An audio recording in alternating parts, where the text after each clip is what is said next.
ઉત્તરાયણનો પર્વ મનાવવા માટે થરાદના ધારાસભ્ય અને વિધાનસભા અધ્યક્ષ દર વખતે થરાદ આવતા હોય છે અને અવનવી ભેટ પણ થરાદને આપતા હોય છે. આપણી સાથે છે અધ્યક્ષ શંકરભાઈ ચૌધરી. વાત કરશું તેમના જોડે.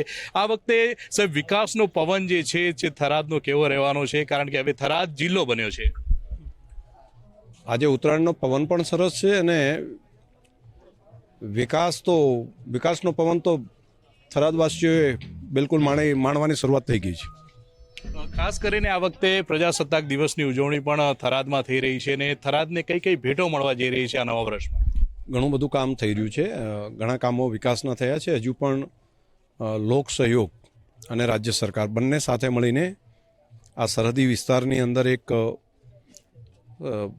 એક એવું સેન્ટર બને કે દેશના અગ્રહરોળના જિલ્લા તરીકે આપણો સરહદી વિસ્તારનો થરાદનો વિકાસ થાય તે પ્રમાણેનો બેચ પાયો નાખવાનો શરૂઆત થઈ છે. અને 26 જાન્યુઆરીએ મહામહિમ રાજ્યપાલશ્રીના હસ્તે આ વખતે ધ્વજવંદન ગુજરાતનો રાજ્ય કક્ષાનો એ આપણા થરાદના આંગણે થાય છે. વિકાસના ઘણા કામો થઈ રહ્યા છે અને બસ હવે શરૂઆત થઈ ગઈ છે એક નવા ઉત્સવની, દેશભક્તિના ઉત્સવની.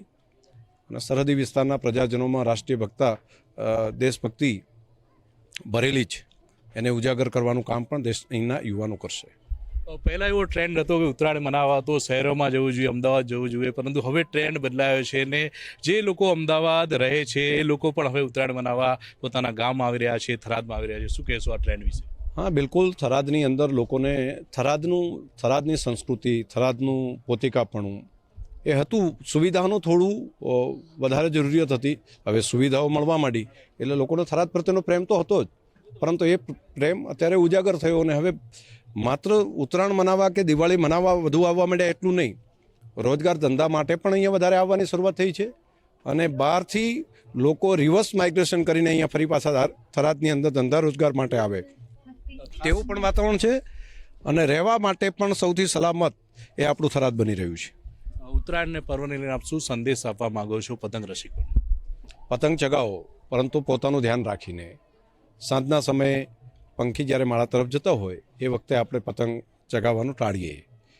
અને બીજું, કૂતરાને, ગૌ માતાને જ્યારે ખવડાવીએ છીએ કંઈક તો એટલું ન ખવડાવીએ કે જેથી કરીને એના જઠરને, લીવરને કોઈ નુકસાન થાય. આજે ખવડાવીએ, હજુ કાલે પરમ દિવસે પણ ખવડાવીએ. આ તો આપણી સાથે વિધાનસભા અધ્યક્ષ શંકરભાઈ ચૌધરી. તેમનું કહેવું છે કે હવે ધીમે ધીમે ટ્રેન્ડ બદલાઈ રહ્યો છે, થરાદનો વિકાસ થઈ રહ્યો છે, તે પ્રમાણે હવે ધંધા રોજગાર માટે લોકો થરાદ પરત આવી રહ્યા છે. કિશોર તુવર, ન્યૂઝ 18 ગુજરાતી, થરાદ.